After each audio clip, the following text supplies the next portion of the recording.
जिसके कान हों वो सुन ले, जिसकी आंखें हों वो देख ले। बाइबल की शुरुआत एक शादी से होती है, आदम और हव्वा के विवाह से। पहले स्त्री पुरुष जिन्हें एक बनाया परमेश्वर ने खुद। और जब बाइबल खत्म होने लगती है तब भी परमेश्वर ने एक शादी का जिक्र किया है, मेमने और उसकी दुल्हन यानी कि कलीसिया की शादी के विषय में। नए नियम में यीशु ने भी अपना पहला चमत्कार एक शादी में ही किया था। जानते हैं क्यों? क्योंकि परमेश्वर चाहते हैं कि हम शादी या विवाह की ओर ध्यान लगाए रखें। और इज़राइल में जो प्राचीन शादियां होती थीं वो एक तरह का पैटर्न है जो कि नए नियम और पुराने नियम दोनों में दिया हुआ है। अगर आपने इसे समझ लिया तो आप रैप्चर की गुत्थी को सुलझा सकते हैं। यहूदी ग्रंथों में ये साफ तौर पर दिया है कि परमेश्वर ने इज़राइल से शादी की। ये बात तो इज़राइल का हर रब्बी जानता है। पुराना नियम सिर्फ परछाई है, लेकिन असली बात तो नए नियम में है। यहूदी शादियां दो हिस्सों में की जाती हैं आज भी, किदुशीन और निसुईम, जिसे हुपा भी कहते हैं। पहला हिस्सा किदुशीन, ये मंगनी की रस्म होती है, जैसे कि भारत में रोका किया जाता है उसी तरह से। दूसरा हिस्सा है निसुईम, जिसे हुपा भी कहते हैं। इसमें दुल्हन को उठा लाया जाता है अपनी कवरिंग के तले। जिससे शादी करनी है उसे सबसे पहले चुना जाता है। परमेश्वर ने पूरे विश्व में से इज़राइल पर मन लगाया और ये कहा कि पृथ्वी के समस्त कुलों में से मैंने तुझे चुन लिया है और तेरा कर्ता तेरा पति है। इसी तरह से परमेश्वर ने भी चुना अब्राहम को, फिर इसहाक को और फिर याकूब को, जो कि आगे चलकर इज़राइल कहलाया, जिसके साथ परमेश्वर ने अपनी वाचा बांधी, एक अग्रीमेंट किया, जिसे कि हम कैतूबा कहते हैं। कैतूबा में पति ये प्रतिज्ञा करता है कि मैं सुरक्षा दूंगा और पत्नी विश्वास योग्य रहने की प्रतिज्ञा करती है। इज़राइल के लिए कैतूबा का काम किया था 10 हुक्म ने और व्यवस्था ने, जो कि मूसा लेकर के आया था सिनै पहाड़ से। इसी के बाद इज़राइल ने कहा कि जो हमारा परमेश्वर कहेगा हम उसे करेंगे। और कतूबा साइन करने के बाद दुल्हन को पवित्र रहना होता है। इसीलिए परमेश्वर ने बार बार कहा कि मैं पवित्र हूँ, इसलिए तुम भी पवित्र रहो। और उसके बाद मूसा ने उसे लहू छिड़क कर सील किया। और इसके बाद मूसा और हारून समेत 70 पुरनिये ऊपर चले गए। उन्होंने परमेश्वर का दर्शन किया। ये रैप्चर की तस्वीर है और लिखा है इसके बाद उन्होंने वहाँ खाया पिया। ये विवाह के बाद का वो भोज माना जाता है जिसमें कि दूल्हा दुल्हन निकल कर आते हैं और सब लोगों से मिलते हैं। इस तरह से परमेश्वर ने इज़राइल को अपनी पत्नी बनाया। अब आइए हम देखते हैं प्राचीन यहूदी विवाह कैसे हुआ करते थे। प्राचीन यहूदी विवाह में सबसे पहले लड़का अपने लिए लड़की चुनता है और या तो ये काम उसका पिता भी कर सकता है। और ये दोनों ही तस्वीरें हमें बाइबल में दिखाई भी पड़ती हैं। यीशु ने कहा कि तुमने मुझे नहीं चुना बल्कि मैंने तुम्हें चुना है। और अब्राहम ने भी अपने बेटे इसहाक के लिए दुल्हन चुनने के लिए एलिएजर को भेजा, जैसे कि पवित्र आत्मा पिता के घर से निकला है यीशु की दुल्हन ढूंढने के लिए, यानी कि हमें। इसके बाद लड़का आकर के अपने पिता से बात करता है लड़की के बारे में और फिर ये मिलकर के लड़की के घर जाते हैं और लड़की के घर वालों से बात करते हैं। सबसे मिलने के बाद लड़की की एक कीमत तय की जाती है जिसे कि मुहार कहा जाता है। इस मुहार का दाम ये बताता है कि लड़की आखिर कितनी वैल्यूएबल है, कितनी कीमती है। और इसके बाद कतूबा यानी कि मैरिज कॉन्ट्रैक्ट साइन किया जाता है। और जब लड़की हाँ कहकर के मैरिज कॉन्ट्रैक्ट पर साइन कर देती है, उसके बाद से लड़की अब आम लड़कियों की तरह रहना बंद कर देती है और अपने मुंह पर एक नकाब पहन लेती है। ये नकाब या पर्दा करना उसके पवित्र रहने की निशानी है कि अब वो किसी और की हो चुकी है। इसके बाद लड़का और लड़की एक सिल्वर कप में दाखरस को पीते हैं, जिससे कि ये शादी की वाचा सील हो जाती है। चांदी बाइबल में रिडेम्पशन को यानी कि छुड़ौती को दिखाती है। इस सिल्वर कप को पीने के बाद लड़की को वहाँ तोहफे दिए जाते हैं। ये तोहफे देने की रस्म को मतान कहा जाता है। इसका मकसद होता है ताकि दुल्हन को ये याद रहे कि सचमुच उसकी शादी का पहला हिस्सा पूरा हो गया है, ये कोई सपना नहीं था। दुल्हन उन गिफ्ट्स को देखती रहती है और उनका इस्तेमाल करती है। इसी तरह से पुराने नियम में भी एलिएजर ने जो गिफ्ट्स रिबका को दिए थे सिर्फ उसने वही देखे थे। आखिर में चलने से पहले लड़का और लड़की को थोड़ा सा समय दिया जाता है और इसमें लड़का एक बात कहता है, मैं अपने पिता के घर जा रहा हूँ और वहाँ जाकर के मैं तुम्हारे लिए जगह तैयार करूँगा। जब पिता मुझसे कह देंगे कि जाओ अब दुल्हन को ले आओ क्योंकि जगह तैयार हो गई है, तब मैं आऊँगा, तुम बस मेरा इंतज़ार करना।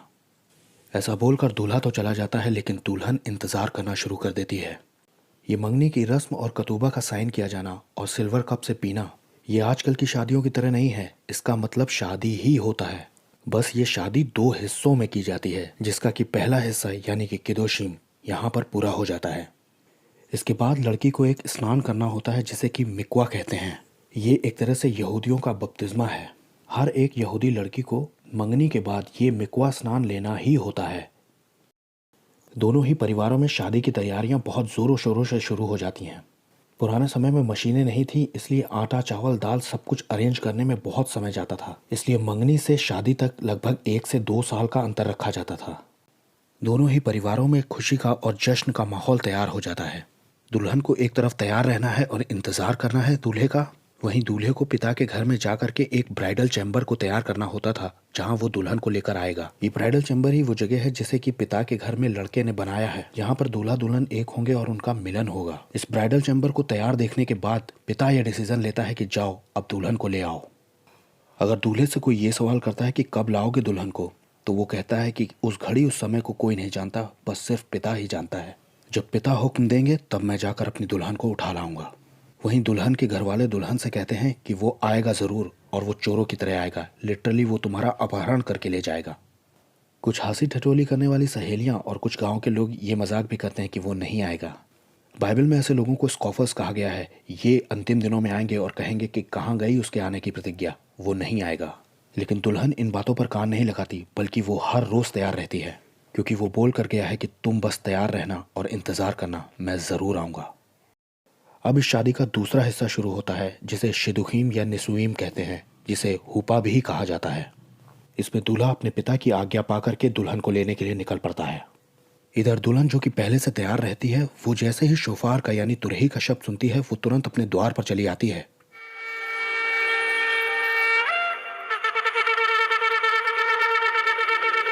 हल्ला मच जाता है कि दूल्हा आ पहुंचा है, और यहीं से दूल्हा अपनी दुल्हन को उठा करके हुपा में यानी कि अपने कवरिंग के नीचे ले जाता है, वो ब्राइडल चैम्बर जो कि उसने तैयार किया है पिता के घर में। अब यहाँ शादी की वाचा का दूसरा कप पिया जाता है जिसमें कि दाखरस होता है, और यहाँ पर यह शादी पूरी तरह से सील हो जाती है। ये दाग का रस शादी के पूर्तिकरण को दिखाता है, और दूल्हे ने जो आने का वादा किया था उस वादे को पूरा करने की खुशी में से पिया जाता है। अब दूल्हा और दुल्हन 7 दिन तक इस ब्राइडल चैम्बर के अंदर रहते हैं और वो किसी की नज़र में नहीं आते। इधर दुल्हन के घर में जो लोग 2 पैग लगा के सोए होते हैं, उन्हें बिल्कुल पता नहीं चलता कि कब आया दूल्हा और वो कब दुल्हन को उठा ले गया। जब दूल्हा और दुल्हन अपने 7 दिन को यानी अपने हफ्ते को पूरा कर लेते हैं, तब वो उस ब्राइडल चैम्बर से बाहर आ जाते हैं, और तब वो बाहर आकर अपने आप को सब लोगों के ऊपर प्रकट कर देते हैं। इसके बाद एक शादी का भोज किया जाता है जिसे कि मैरिज सपर कहते हैं, और इसके बाद दूल्हा दुल्हन एक नई गृहस्थी शुरू करते हैं। वो अपने घर को शुरू करते हैं, वो अपना परिवार बनाते हैं, और वो एक दूसरे के साथ अपनी ज़िंदगी बहुत प्यार से बिताना शुरू कर देते हैं। अब हम ये देखेंगे कि प्राचीन यहूदी विवाह की इन रस्मों को कैसे यीशु मसीह ने अपने चेलों को समझाया था। सबसे पहले यीशु मसीह ने अपने चेलों को चुना और कलीसिया को भी चुना। कहा कि तुमने मुझे नहीं चुना बल्कि मैंने तुम्हें चुना है। इस तरह से एक यहूदी लड़के यानी यीशु मसीह ने अपनी दुल्हन यानी कि कलीसिया को चुन लिया था। उसकी कलीसिया आज के भी विश्वासी हैं जिन्होंने यीशु मसीह को अपना दूल्हा मान लिया है। ये हर क्षेत्र, हर देश, हर भाषा, हर कुल के हैं। अब कलीसिया के साथ यीशु के विवाह के भी 2 ही हिस्से हैं, पहला केदुशीम और दूसरा हुपा। केदुशीम वाला हिस्सा पूरा हो चुका है और हुपा वाला हिस्सा होना भी बाकी है। यीशु ने अपने विश्वासियों को नई वाचा दी यानी कि केतुबा साइन करवाया। फिर यीशु ने प्रभु भोज के समय में प्याला उठाकर अपने चेलों को भी दिया, जिससे कि वाचा सील हो गई। उसने ये भी कहा कि ये मेरे लहू में नई वाचा है। उन्होंने ये भी कहा कि अगला कप मैं तुम्हारे साथ वहां पिता के राज्य में पीऊंगा। फिर यीशु ने कलीसिया के लिए अपना दाम चुकाया यानी कि मुहार दिया। ये उसने अपना बेशकीमती लहू बहा कर दिया। यीशु ने लास्ट सपर पर अपने चेलों से कहा था कि मैं तुम्हारे लिए एक जगह तैयार करने जा रहा हूँ अपने पिता के घर में, और मैं वापस आकर के तुम्हें लेकर जाऊंगा। यीशु ने उन्हें यह भी बताया था कि वो घड़ी, वो घंटा, वो दिन, वो सिर्फ पिता ही जानता है कि वो कब मुझे दोबारा भेजेगा। फिर कलीसिया के साथ मतदान की रस्म पूरी हुई यानी कि उसे पवित्र आत्मा का दान दिया गया। कलीसिया को पवित्र आत्मा का दान बयाने के रूप में मिला है ताकि उसे ये विश्वास रहे कि दूल्हा आएगा। इसके बाद कलीसिया मिकुआ स्नान से यानी कि बपतिस्मे से गुजरती है। यही कारण है कि पतरस 3-3 हजार बपतिस्मे दे रहा था। बपतिस्मा हमें बचाता नहीं है, लेकिन ये यीशु का एक हुक्म है। ये हमारे सैंक्टिफिकेशन के प्रति हमारी गंभीरता को दिखाता है। यीशु ने चेलों को यह भी जाहिर किया था कि वो रात में जैसे चोर आता है वैसे आएंगे। केदुशीम और हुपा के बीच में जो साल या 2 साल का अंतर लिया जाता है, उसे हम 1000 साल और 2000 साल से जोड़ सकते हैं। अब यीशु को गए हुए 2000 साल पूरे हो चुके हैं, और अब तो ठट्ठा करने वाले भी दिखाई पड़ने लगे हैं जो कहते हैं कि उसके आने की प्रतिज्ञा कहाँ गई। अचानक से एक दिन तुरही फूकी जाएगी और एक पवित्र सभा उसके सम्मुख इकट्ठी हो जाएगी, और यीशु बादलों पे अपनी कलीसिया से मिलेगा, और उसके बाद इस विवाह का शिदुशीन यानी कि हुपा वाला हिस्सा पूरा होगा। विश्वासी जो उसकी दुल्हन है, ये 7 साल तक उसके ब्राइडल चैम्बर में रहेंगे, और उस वक्त पृथ्वी पर परमेश्वर के क्रोध के कटोरे उंडेले जा रहे होंगे। इसके आखिरी के 3.5 सालों को जेकब ट्रबल यानी कि याकूब के संकट का समय कहा गया है। जब यीशु का कलीसिया का हफ्ता यानी कि 7 वर्ष पूरे हो जाएंगे, तब वो अपनी कलीसिया को लेकर के बाहर निकलेंगे, और तब वो जैतून के पहाड़ पर पांव टेकेंगे, जिससे कि वो फटकर 2 टुकड़े हो जाएगा। इस वक्त यहूदियों पर बहुत अत्याचार हो रहा होगा और 2 तिहाई यहूदी मार डाले जा चुके होंगे, और तब एक तिहाई बचे हुए यहूदियों को बचाने के लिए यीशु मसीह आएंगे, जब वो कहेंगे बारूक हबा बशेम अदोनाय, यानी कि धन्य है वो राजा जो यहोवा के नाम से आता है। फिर यीशु अपने 1000 साल के राज्य को शुरू करेंगे, जिसमें कि कलीसिया उसके साथ होगी।